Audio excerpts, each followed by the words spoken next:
Hi అండి. Secunderabad to Vizag ట్రైన్కి అయితే వెళ్ళాం కదా. ట్రైన్లో ఫుడ్ ఇస్తారా, ఫుడ్ ఎలా ఉంటుంది ఏంటనేది ఇంకా రివ్యూ చెప్తాను అన్నాను కదా. మేమైతే పొద్దున్నే 3ంటికి లేచి ఇంకా స్నానాలు చేసి ఇంకా వచ్చేసరికి అయితే ట్రైన్ అయితే రాలేదనమాట. ఇంకా చాలా వెయిట్ చేసాం. అప్పుడైతే ట్రైన్ వచ్చింది. ట్రైన్ ఎక్కిన ఒక కాసేపటికి అయితే చాయ్ బిస్కెట్ అయితే ఇస్తారు. హాట్ వాటర్లో ఈ ప్యాకెట్ ఇస్తారనమాట. ఆ ప్యాకెట్ పౌడర్ వేసేసి కలిపేసి ఇంకా బిస్కెట్ ముంచుకుని తినే వాళ్ళు బిస్కెట్ తింటారు, లేదంటే ఒట్టిగా బిస్కెట్ తినేసి చాయ్ అయితే తాగేస్తారు.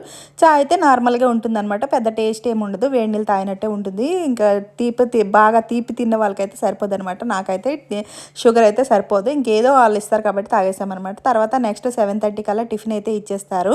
టిఫిన్లోకి వచ్చేసి మనకు టికెట్ తీసుకునేటప్పుడు నాన్ వెజ్ కావాలా వెజ్ కావాలనేసి ఆర్డర్ పెట్టుకుంటే, నాన్ వెజ్ కావాలంటే బ్రెడ్ ఆమ్లెట్ ఇస్తారు, వెజ్ కావాలంటే ఇడ్లీ ఉప్మా, లేదు ఏ రోజు ఏదైతే అది ఇస్తారనమాట. మాకైతే ఇడ్లీ ఉప్మా అయితే ఇచ్చారు. ఇంకా ఇడ్లీ ఉప్మా తిన్న తర్వాత వచ్చేసి బ్రెడ్ ఆమ్లెట్ కూడా టేస్ట్ చూద్దామనేసి బ్రెడ్ ఆమ్లెట్ అయితే తీసుకున్నాం అనమాట. మనము టికెట్ తీసుకునేటప్పుడు ఫుడ్ పెట్టకపోయినా కానీ మనం అలా అడిగితే ఫుడ్ అయితే ఇస్తారనమాట. టైం ఉంటుంది. ఇంకా 12 అవగానే లంచ్ అయితే తీసుకొచ్చేసారు. లంచ్లో కూడా వెజ్ అయితే వెజ్, నాన్ వెజ్ అయితే నాన్ వెజ్ తీసుకుంటాము. ఇంకా వెజ్లో నాన్ వెజ్లో చికెన్ ఒకటే ఉంటుందన్నమాట.